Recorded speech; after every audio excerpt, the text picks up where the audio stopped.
තර බලමු පුතේ කවුද මේ එන්නේ යන්නේ නෑ ඔක්කොම ඉන්නවනේ. හරි.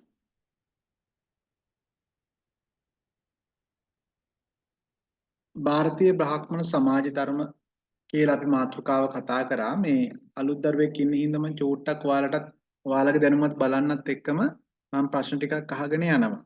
හරිද? අ, හැමෝටම ඇහෙනවනේ, පැහැදිලිව ඇහෙනවනේ. අවුලක් නැහැනේ. හොඳටම ඇහෙනවද හැමෝටම? කියන්න පුතේ. ඔව් සර් ඇහෙනවා. අනිලට ඇහෙනවද?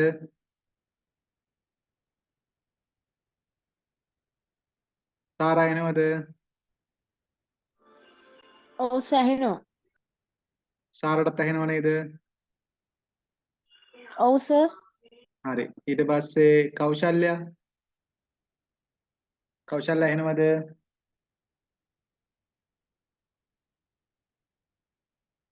කෞශල්‍යට ඇහෙනවද?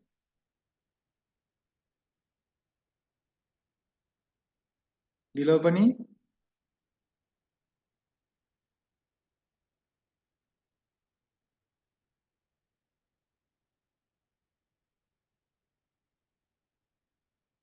right. කැඩි කැඩි ඇහෙනව නම් කියන්න ඕනේ.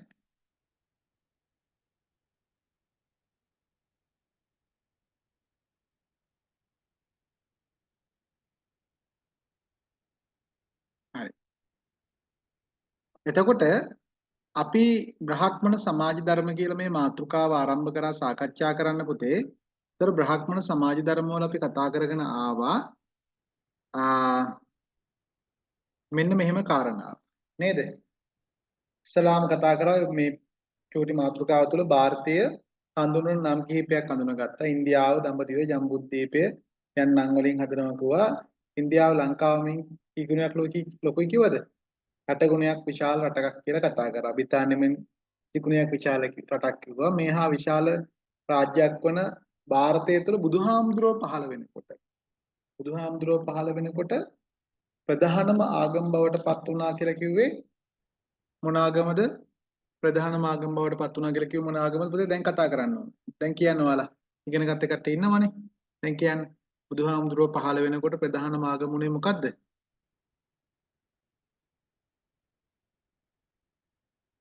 ඇහෙන්නේ නැද්ද? කැරි කැරිද ඇහෙන්නේ ආයිම? ඇහෙනව නේද? ඇහෙනවා සර්. ඇහෙනවා. ප්‍රධානම ආගම මොකද්ද පුතේ? බ්‍රාහ්මණ ආගම. බ්‍රාහ්මණ ආගම. එතකොට බමුණන් මට කියන්නකෝ මේවා ඉදිරිපත් කරේ ඇයි? මේ බ්‍රාහ්මණ ඉගැන්වීම් ඉදිරිපත් කරේ ඇයි? මොනවා සඳහාද? සමාජාධිපත්‍ය ලබා ගන්න. සමාජාධිපත්‍ය ලබා ගැනීමේ අරමුණෙන් තමයි ඉදිරිපත් කරේ. එතකොට මම කිව්වා සමාජාධිපත්‍ය ලබා ගැනීමේ අරමුණෙන් ඉදිරිපත් කරපු ඉගැන්වීම් කීයක් තියෙනවද කිව්වද? ඉගැන්වීම් කීයක් තියෙනවද? සාර කියන්නේ? පුතේ ඉගැන්වීම් කීයක් කියලා දුන්නද මම?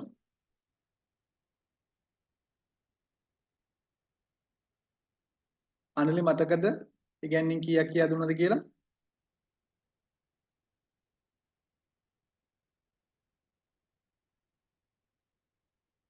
ඉසුරි කීයද?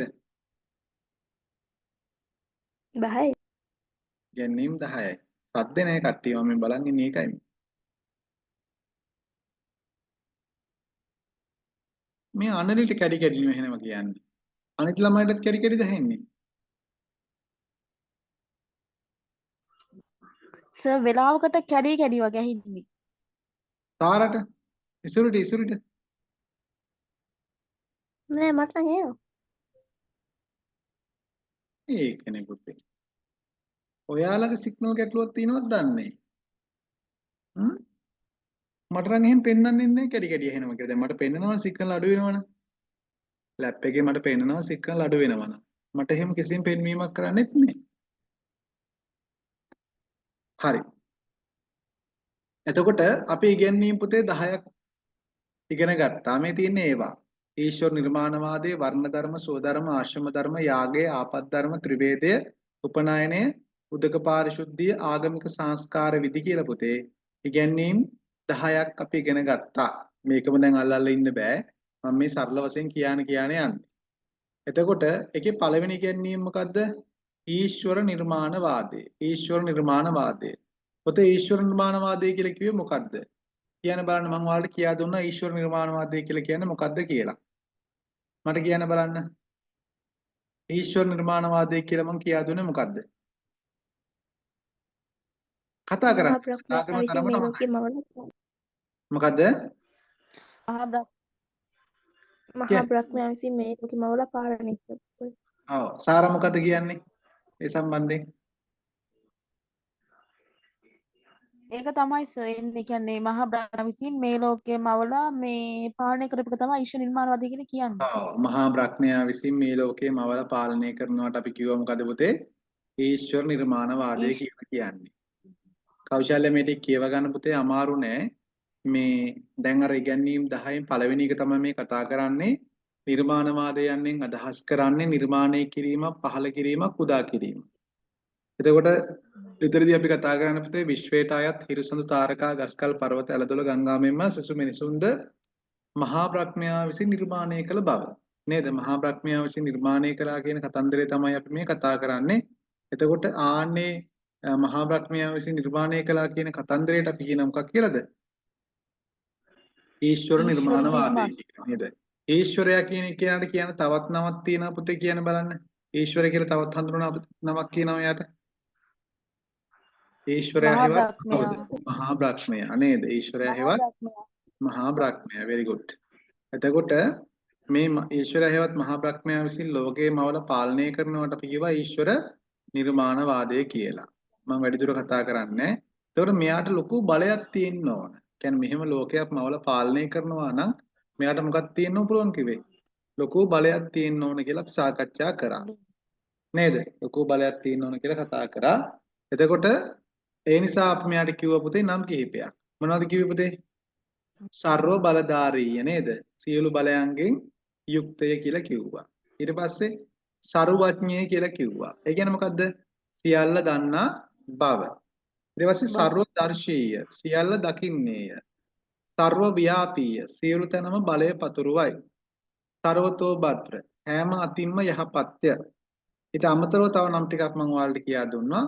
විශ්ව කර්තෘය විශ්ව මාපකය අපෞරුෂය මේ කියන නම් වලිමුත් කිව්වමම කවුද පුතේ හඳුන්වනවා කියලා කිව්වේ? කියන්න බලන්න කවුද අපි මේ නම් වලින් හඳුනාගන්නේ? මහා බ්‍රහ්මයා. මහා බ්‍රහ්මයා. මහා බ්‍රහ්මයා තමයි අපි හඳුනගන්නේ. right. ඕන්න ඔය කියන කාරණාවට ඕන්න ඔය කියන නිර්මාණයට අපි කියනවා මොකක් කියලාද? ඊශ්වර නිර්මාණවාදය කියලා. ඔය ගැනීමට අපි කියන මොකක් කියලාද? ඊශ්වර නිර්මාණවාදය කියලා. එතකොට කිව්වා මේසා අසහ බලයකින් යුක්ත ਸਰව බලධාරී මහා බ්‍රහ්මයා ලෝ සියල්ල මෙව්වා පමණක් නොව ඒවා පාලනය කිරීමද කරන්නේ මහා බ්‍රහ්මයා විසින් යයි බමුණෝ පැවසූහ කියලා. එතකොට මවනවා විතරක් නෙමෙයි පුතේ මවල පාලනය කටයුතු කරන්නේ කවුද? මහා බ්‍රහ්මයා විසින්ම කියලා තමයි බමුණන් අවධාරණය කරලා තියෙන්නේ. ওই ටික තේරුණා නේද හැමෝටම? ඕකා යමුතුවෙන් පැහැදිලි කරන්න දෙයක් නෑ නේද? ওই ටික පුතේ තේරුණාද? ඔව් සර් තේරුණා. අනලි තේරුණාද? ඉසුරි තේරුණාද? තේරුණා සර්? ඔව් ඉසුරි නම් දන්නවනේ දැන් ඉගෙන ගන්න තියෙනවා ටිකක් හරි. ඊට පස්සේ කෞශල්‍ය තේරුණාද? ඒ කියපු කාරණා පුතේ තේරුණාද? හරි. තේරිලා. එයාටත් තේරිලා. එයාත් මේ BC කරපු ළමයෙක් නෙමෙයි වෙන සබ්ජෙක්ට් එකක් කරපු ළමයෙක්. ඒ නිසා අපි මේක උදව් කරගෙන එයාටත් යන්න ඕනේ. තාම මේකට සම්බන්ධ කරගත්තේ. මට කියන්න අනලට තේරුණාද කියලා? ඒකට කමන්නේ නැහැ පුතේ මියුට් කරගන්න බැරුණ කමන්නේ නැහැ. අනලේ මට කිව්වේ නැහැ. අනලට ඒක තේරුණාද කියලා කිව්වේ නැහැ. තේරුණා. රයිට්. අපි එහෙනම් අනිත් එකට යමු පුතේ. කාලේ ගන්න ඕනේ අපරාධිනේ අපි තාම මුලනේ ඉන්නේ කතා කරන්නේ. ටට්ටක් ගන්න කතා කරගෙන යන්න. ඊට පස්සේ බලන්න වර්ණ ධර්ම පිළිබඳ බ්‍රහ්මණ මතය. දැන් අපි බමුණු ඉගැන්වීම් වලින් දෙවෙනි කාරණාව දෙවෙනි ඉගැන්වීම ගැන කතා කරන්න යන්නේ. එතකොට මෙතනදී මොකද කියන්නේ? වර්ණ ධර්ම පිළිබඳ බ්‍රහ්මණ මතය. වර්ණ ධර්මයන්ෙහි කුල ભેදයේ, පන්ති ભેදයේ, වර්ණ ભેදයේ යන අදහස කෙරේ අදහස් කෙරේ. යන්න අදහස් කෙරෙහි වෙන්න ඕන උතන. මෙම ભેදය ඇති වූයේ ආර්යයන් හා අනාර්යයන් අතරය. නේද? අපි කතා කරා මේ හොඳට අහගෙන ඉන්න කෞශල්‍ය මම මේ කියන්නේ මොකද්ද කියලා. පුතේ මේ වර්ණ ධර්ම තුලින් අපි කතා කරන්නේ කුල ભેදය, පන්ති ભેදය, වර්ණ ભેදය. කියන්නේ ආර්යයන් හා අනාර්යයන් කියන කුල ටික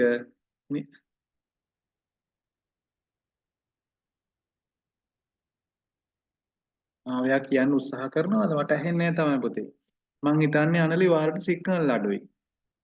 දැන් අනිත් ළමයිගෙන් ඇහුවට පස්සේ මේ එයාලට සිග්නල් ගැටලුවක් නැහැ වගේනේ. අනලිට සිග්නල් අඩුවක් තියෙනවා. මේක ඉතින් මට කරන්න දෙයක්වත් නැහැ. පුතා රවුටර් එකකින්ද ඉන්නේ?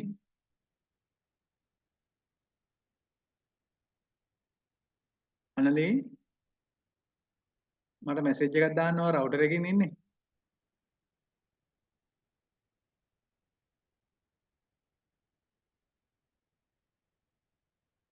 හරි. එතකොට මේ වර්ණ ධර්මයන්හි අදහස මොකද්ද පුතේ අපි කිව්වේ? වර්ණ ධර්ම කියලා කතා කරේ මොකද්ද ඉසුරි?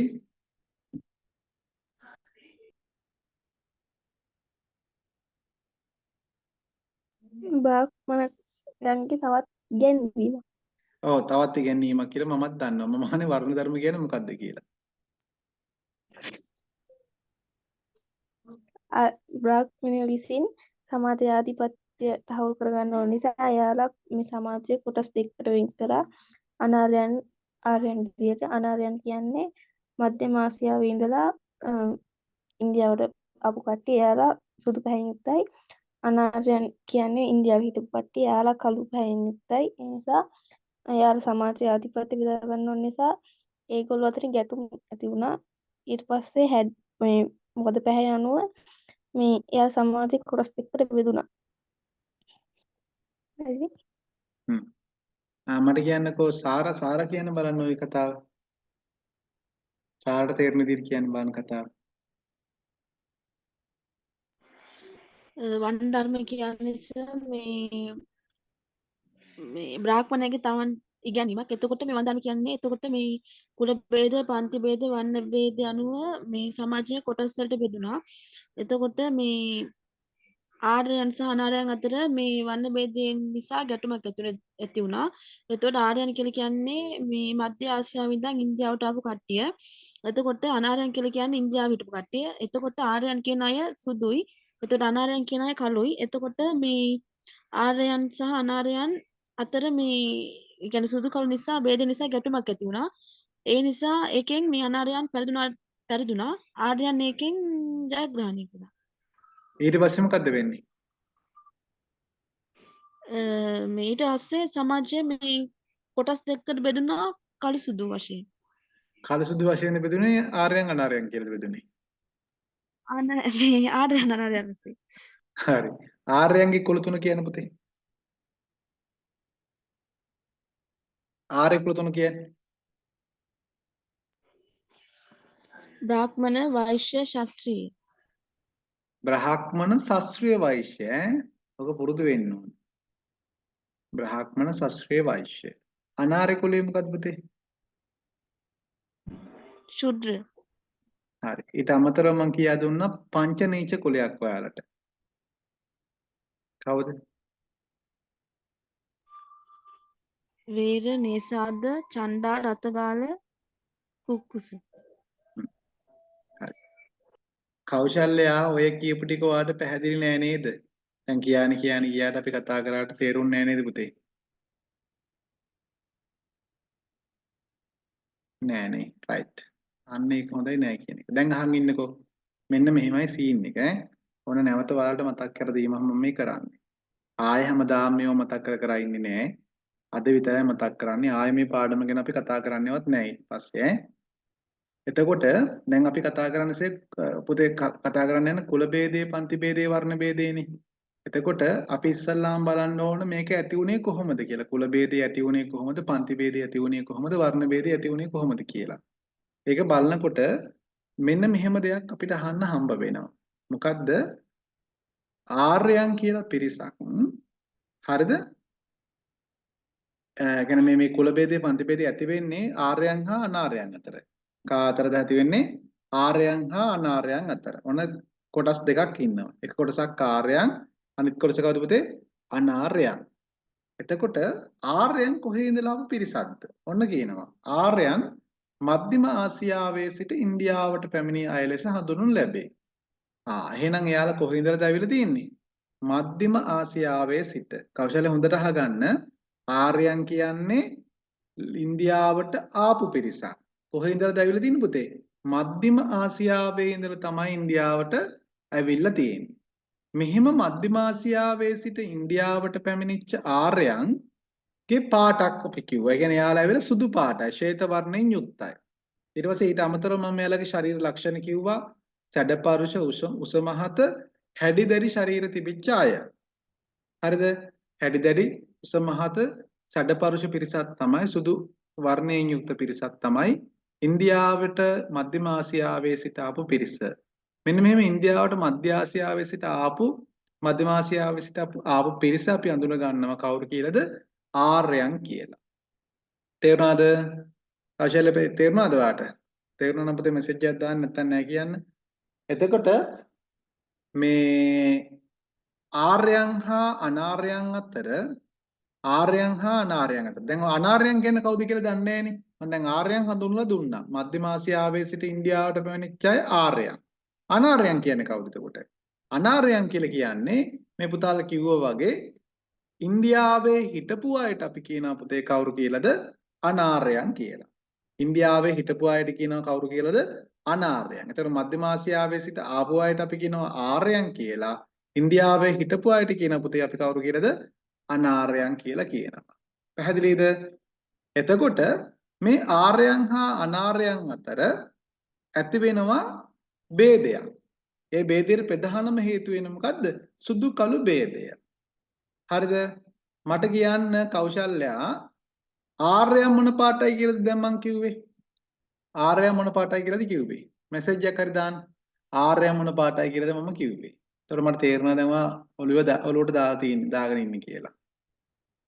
ආර්යයන් මොන පාටයි කියලාද පුතේ මං කිව්වේ? කොහොමද කියන්නේ?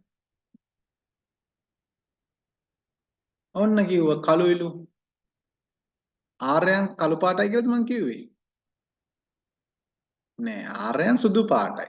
ආර්යයන් සුදු පාටයි. ශ්වේත වර්ණයෙන් යුක්තයි. මං කිව්වා ඊට අමතරව කිව්වා සැඩපරුෂයි උස මහතයි හැඩි දැඩි කියලා. එතකොට ඉන්දියාවේ හිටපු අය තමයි අනාර්යයන්. එයාලා තමයි කළු පාටයි. කාල වර්ණයෙන් හෙවත් කළු පාටෙන් යුක්තයි කියලා මං කිව්වේ. එතකොට එයාලා පුතේ ඇවිල්ලා සැඩපරුෂ නැති උස මහත නැති හැඩි දැඩි පිරිසක් නෙවෙයි. එයාලා සාමාන්‍ය මිනිස්සු. එතකොට මෙයාලා අතර ආර්යයන් හා අනාර්යයන් අතර ගැටුමක් ඇති වෙනවා. කවුරුද? ආර්යයන් හා අනාර්යයන් අතර. ආර්යයන් හා අනාර්යයන් අතර ඇතිවෙච්ච ගැටුමේ ජයග්‍රහණය කරන්නේ කවුද? ගැටුමෙන් ජයග්‍රහණය කරන්නේ කවුද සාරා? අනලි කවුද ජයග්‍රහණය කරන්නේ? කියන බලනකොට පොඩ්ඩක්. ආර්යයන් සර්. ආර්යයන් ජයග්‍රහණය කරනවා. ඊට පස්සේ මොකක්ද කරන්නේ? මෙයාලා අනාර්යයන්ව යටත් කරගන්නවා. ඒ අනුව තමයි පුතේ මං කිව්වේ කුල ભેදයක් ඇති වෙනවා කියලා. එතකොට ප්‍රධාන කුල තුනක් ඇති වෙනවා. බ්‍රාහ්මණ, ශාස්ත්‍රීය, වෛශ්‍ය කියලා ආර්ය කුල තුනයි. අනාර්ය කුල ප්‍රධාන වශයෙන් ශුද්‍ර කුලය. ශුද්‍ර කුලය තමයි ප්‍රධාන. ඊට අමතරව වේන, නීසාද, පුක්කුස, චණ්ඩා, රතකාර කියලා පංච නීච කුලයක් ඇති වුණා කියලා අපි කතා කරා. හරිද? පංච නීච කුලයක් ඇති වුණා කියලා කතා කරා. දැන් මට කියන්නකෝ කෞශල්‍යා මේ සරලව කතා කරපු කාරණාව තේරුණාද නැද්ද?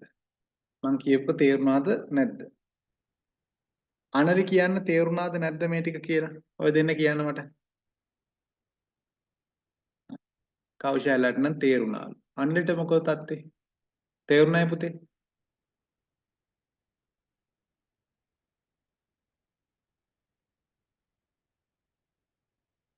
මයික් එක ඕන නැත්තම් පුතේ මැසේජ් එකක් දාන්න. තේරුණා. එයාටත් තේරිලා. හරි. එහෙනම් මම මේක අල්ල ඉන්නේ මෙතන දැන්.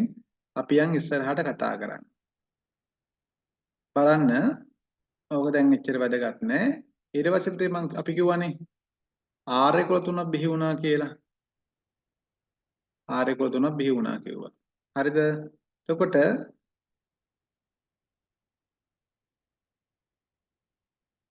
බමුණන් අවධාරණය කරන්නේ ਸਰව බලධාරී ਸਰවතෝ භද්‍ර ਸਰවඥ ਸਰවව්‍යාපී ਸਰවදර්ශී අසහාය බල පරාක්‍රමයෙන් යුක්ත මහා බ්‍රහ්මයාගේ ශරීරයේ අවයවයන්ගෙන්. එතකොට පුතේ මෙයාලා කියනවා මේ මහා බලයකින් යුක්ත මහා බ්‍රහ්මයාගේ ශරීරයේ අවයවයන්ගෙන් තමයි සිව් කුලය ආරම්භ වුණේ කියලා කියනවා. ඔන්න පුතේ ඕම් බලන්න මොකද්ද මේ කියන කතන්දරය කියලා. මෙයාලා කියනවා මේ මහා බ්‍රහ්මයාගේ ශරීරයේ අවයවයන්ගෙන් තමයි මොකද්ද බිහි වුණා කියන්නේ? සිව් කුලය බිහි වුණා කියලා කියන්නේ. ඒක තේරුණාද? මහා බ්‍රහ්මයාගේ ශරීරයේ අවයවයන්ගෙන් තමයි සිව් කුලය බිහි වුණා කියලා කියන්නේ. හරි. මට කියන්න පුතේ කවුද සිව් කුලය කියලා කියන්නේ? ඉසුරි කියන බං සිව් කුලය මොකද්ද? බ්‍රාහ්මණ ශාස්ත්‍රීය වෛශ්‍ය ශුද්‍ර. හරි. බ්‍රාහ්මණ ශාස්ත්‍රීය වෛශ්‍ය ශුද්‍ර. එතකොට මෙතන මම ඔන්න ස්ක්‍රීන් කරලා තියෙනවා ඔයාලට බලා ගන්න. මහා බ්‍රහ්මයාගේ මුඛයෙන් මෙයාලා කියනවා බ්‍රහ්මනෝෂ මුඛමාසි. මහා බ්‍රහ්මයාගේ මුඛයෙන් පහළ වුණේ කවුද? බ්‍රහ්මන වංශිකයෝ. මහා බ්‍රහ්මයාගේ දෙබාහුවෙන් පහළ වුණේ කවුද? වෛශ්‍ය වංශ ශාස්ත්‍රීය වංශිකයෝ. මහා බ්‍රහ්මයාගේ දෙකලවායෙන් පහළ වුණේ වෛශ්‍ය වංශිකයෝ. මහා බ්‍රහ්මයාගේ දෙපතුලින් පහළ වුණේ ශුද්‍ර වංශිකයෝ කියලා. ඔන්න පුතේ මෙයාලා කියනවා කොටස් 4 බිහි වෙච්ච ස්ථාන දක්වලා. කියන මහා බ්‍රහ්මයාගේ ශරීරයේ අවයවයන්ගෙන් තමයි මේ අය නිර්මාණය වුණේ කියන කතන්දරය තමයි මේ කියලා තියෙන්නේ. එතකොට බලන්න මහා බ්‍රහ්මයාගේ මුඛයෙන් පහළ වෙලා තියෙන්නේ කවුද පුතේ? කවුද පහළ වුණා කියලා කිව්වේ? බ්‍රාහ්මණ වංශික. ඔව් බ්‍රාහ්මණ වංශිකයෝ. මහා බ්‍රහ්මයාගේ දෙකලවායෙන් පහළ වෙලා තියෙන්නේ කවුද? වෛශ්‍ය වංශික. මහා බ්‍රහ්මයාගේ දෙපතුලින් පහළ වුණේ කවුද? ශුද්‍ර වංශික. මහා බ්‍රහ්මයාගේ දෙබාහුවෙන් පහළ වුණේ කවුද? ශාස්ත්‍රීය වංශික. ශාස්ත්‍රීය වංශිකයෝ. මම මේ අනගණී කියලා චුට්ටක් මේ පටලවලත් ඇහුවේ. හොඳයි ඈ. සාරා හොඳයි. අනලි වත් කොහොම හරි මයික් එක ඔන් කරලා කතා කරන්න බලන්න පුතේ. කතා කරන තරමට මේකෙදී වැදගත්. ඔයාලා කතා කරන තරමට මගෙත් එක්ක එකතු වෙලා කතා කරන තරමට මේක සාර්ථකයි. ඔයාලා සාර්ථක වෙනවා. ඔයාලට තියෙන ප්‍රශ්න අහන්න පුළුවන්, දැනගන්න පුළුවන්. නිසා කවුරුත් පුළුවන් තරම් මයික් එක ඔන් කරලා කතා කරන්න. මේ සාරා කතා කරනවා, ඉසුරි කතා කරනවා. එතකොට එයාලගේ දැනුම තමයි නිර්මාණය වෙන්නේ. ඔයාලා try කරන්න, අනිත් දෙන්න try කරන්න මයික් එක ඔන් කරලා පුළුවන් තරම් කතා කරන්න. එතකොට මේ වැඩේ සාර්ථක වෙනවා ඔයාලා පැත්තේ. මොකද පුතේ මං කොහොමද දන්න කෙනානේ. මට ඉතින් ඔයාලා ඇහුවොත් ඔව් කියන උත්තර දෙනවා, නැත්නම් නෑ. ප්‍රශ්නයක් ඇහුවොත් එහෙමනේ. ඒකයි. හරි, මේ පිළිබඳව සඳහන් වෙනවලු. දැන් අපි මේ කතා කරමු මුලින් කතා කරපු කාරණාව. සඳහන් වෙනවලු කොහෙද? ඍග්වේදයේ 10 වෙනි මණ්ඩලයේ 90 වන පුරුෂ සූත්‍රයේ. ඍග්වේදයේ 10 වෙනි මණ්ඩලයේ 90 වන පුරුෂ සූත්‍රයේ දක්වලා තියෙනවලු බ්‍රහ්මනෝෂ මුඛමාසිත බාහුරාචන්‍යක් කෘතක් ඌතදශ්‍ය යත්වෛශ්‍ය පද්බේයාම් සුද්‍රෝ අජායත කියලා. එතකොට මේකෙදි කියන්නේ මොකද්ද? මහා බ්‍රහ්මයාගේ මුඛයෙන් කවුද පුතේ පහළ වුණා කිව්වේ? මහා බ්‍රහ්මයාගේ මුඛයෙන් කවුද පහළ වුණා කිව්වේ? බ්‍රාහ්මණ වංශික. බ්‍රාහ්මණ වංශිකයන්නේ. මහා බ්‍රහ්මයාගේ දෙබාහුවෙන් පහළ වුණා කිව්වේ කවුද? ශාස්ත්‍රීය වංශික. මහා බ්‍රහ්මයාගේ දෙකලවායෙන් පහළ වුණා කිව්වේ කවුද? වෛශ්‍ය වංශික. මහා බ්‍රහ්මයාගේ යටිපතුලෙන් පහළ වුණා කිව්වේ කවුද? ශුද්‍ර වංශික. ඕන්න ඔය විදිහට පුතේ සමාජය නිර්මාණය වුණා කියලා අපි කතා කරා. මට කියන පුතේ කෞශල්‍යා ඔයාට ඒ කියපු ටික තේරුණාද? ඔතෙන් දක්වා කතා කරපු ටික තේරුණාද? ඊට පස්සේ අනලි කියන්න බලන්න ඔයාට තේරුණාද පුතේ ඔතෙන් ඉඳන් කතා කරපු දේවල්? දැන් නොතේරුණ තැනක් තියෙනවද? දාන පුතේ මෙසේජ් එකක් ගන්න මට. හරි. දෙන්නටම තේරෙලා. හොඳයි. ඊට පස්සේ බලන්න වර්ණ ධර්ම සංකල්ප ඉදිරිපත් කිරීම මගින් බමුණෝ වැඩි වරප්‍රසාද ලබා ගත්ත. බමුණෝ පවසන්නේ බමුණෝ මහා බ්‍රහ්මයාගේ මුඛයෙන් පහළ වීමත් ප්‍රථමයෙන් ලෝ පහළ වූ පිරිස බැවින් ප්‍රධාන තැන ඔවුන්ට හිමිවන බවයි. මෙයාලා කියනවලු මෙයාලා මහා බ්‍රහ්මයාගේ මුඛයෙන් පහළ වුණත් පහළ වීමත් ඊට පස්සේ ලෝ පහළ වූ ප්‍රථම පිරිස විදිහට දැන් සාමාන්‍ය පොතේ මුඛය කියන්නේ අනිත් හැම එකටම උඩින්මනේ තියෙන්නේ. එතකොට මෙයාලා කියන්නේ මුඛයෙන් පහළ වුණේ දෙබාහුව වලටත් වඩා දෙකල වාටත් වඩා ඊට පස්සේ යටිපතුලටත් වඩා පහළින් තියෙන්නේ. ඒ නිසා කියනවා මේ බමුණන් තමයි උඩින්ම පහළ වුණේ. මුඛයෙන්නි පහළ වුණේ. පහළ වුණ නිසාවෙන් මෙයාලා කියනවා බමුණන් උඩින්ම පහළ වුණා. ඒ නිසා මෙයාලට සමාජයේ මුල් තැන හිමි වෙන්න ඕන කියලා කියනවා. ප්‍රධාන තැන හිමි වෙන්න ඕන කියනවා. එහෙදි මෙයාලා try කරනවා පුතේ උත්සාහ ගන්නවා කොහොම වගේ තැනද ප්‍රධානත්වයේ ගන්න. ගන්න try කරන ප්‍රධානම තැන තමයි පුතේ ආගමික හා අධ්‍යාපනික. මෙයාලා සමාජයේ ප්‍රධාන තැනක් ගන්න උත්සාහ කරලා තියෙන මොනවාගේද? ආගමික අධ්‍යාපන කටයුතු වල බලය හිමි කර ගන්න තමයි උත්සාහ කරලා තියෙන්නේ. මට කියන්නකෝ මේ ආගමික හා අධ්‍යාපනික බලය ගොඩනගා ගන්න අනලි කවුද උත්සාහ කරේ? ටක් ගන්න පුතේ මෙසේජ් එකක් දාන්න. ආගමික හා අධ්‍යාපනික ශාස්ත්‍රයේ බලය ගොඩනගා ගන්න උත්සාහ කරේ කවුද?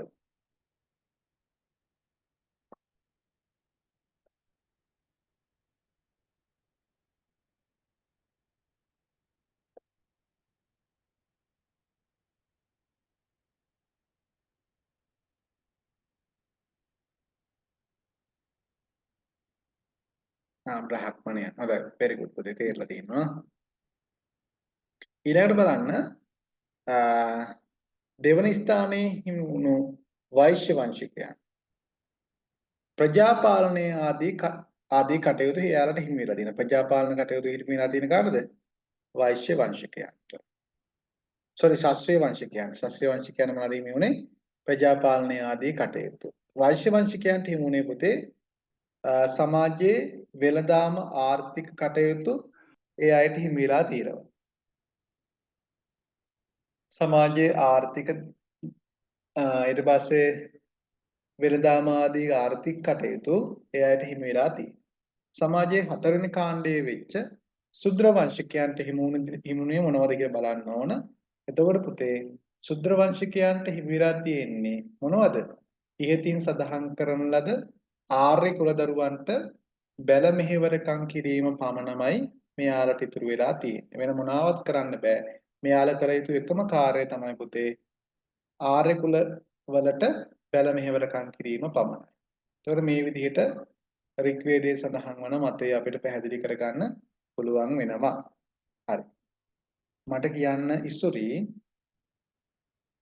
බ්‍රාහ්මණ වංශිකයන් මොනවද එයාලා මේ සමාජයේ බලය ගොඩනගා ගැනීම සඳහා කටයුතු කිරීමේදී මොනවද හිමි කරගත්තේ? ශාස්ත්‍රීය වංශිකයන් මොනවද හිමි කරගත්තේ? වෛශ්‍ය වංශිකයන් මොනවද හිමි කරගත්තේ? ශුද්‍ර වංශිකයන්ට මොනවද ලැබුණේ? කියන බාන්න ඉසුරි. එකින් එක කියන පුතේ.